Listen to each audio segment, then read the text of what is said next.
say, I'm not miserable. She is. And I totally You can't get that. turn I'm a deaf ear sorry. to that because you're defensive about people saying that about you. You have to be empathetic with her because she is that way right now. And because you aren't doesn't mean you turn a deaf ear to her. And the thing is that the body positive movement and myself, we're not against people losing weight, of course. That's not it at all. But the problem that we're not addressing is that right now our current culture treats exercise as a weight loss and not as something to feel good about yourself. And it feels good to move. And we're not talking about how toxic the diet industry is too.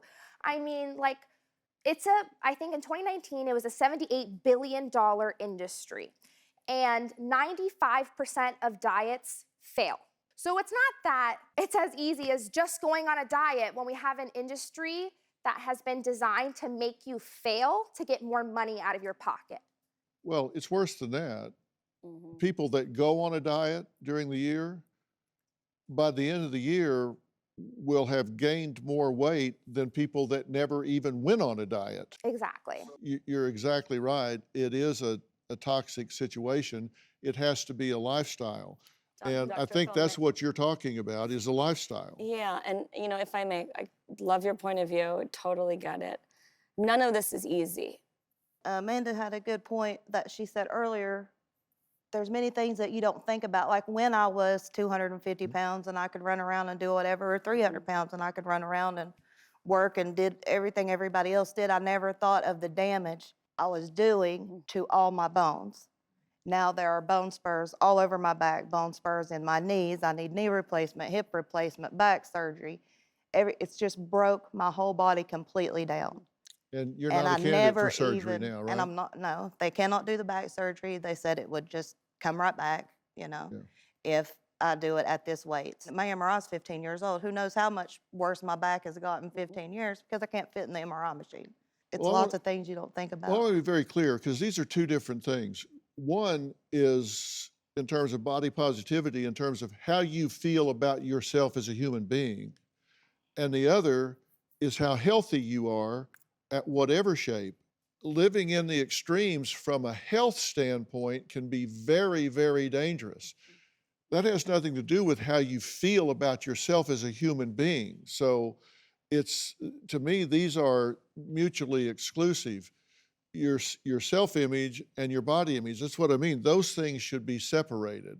All hour long, we've been talking about the psychology of obesity, which is a chronic illness that develops over time. How old were you when you were first put on a diet?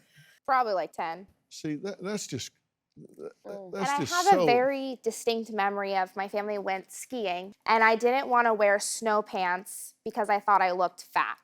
An 8 or 10-year-old should not be thinking about that. They should be thinking about experiencing life and experiencing snowboarding, but I was so afraid of how others perceived me. Yeah. Joining us from her home in West Virginia is Jenny's mom, Sherry. Sherry, we were just talking with Amanda about going on a diet at a young age.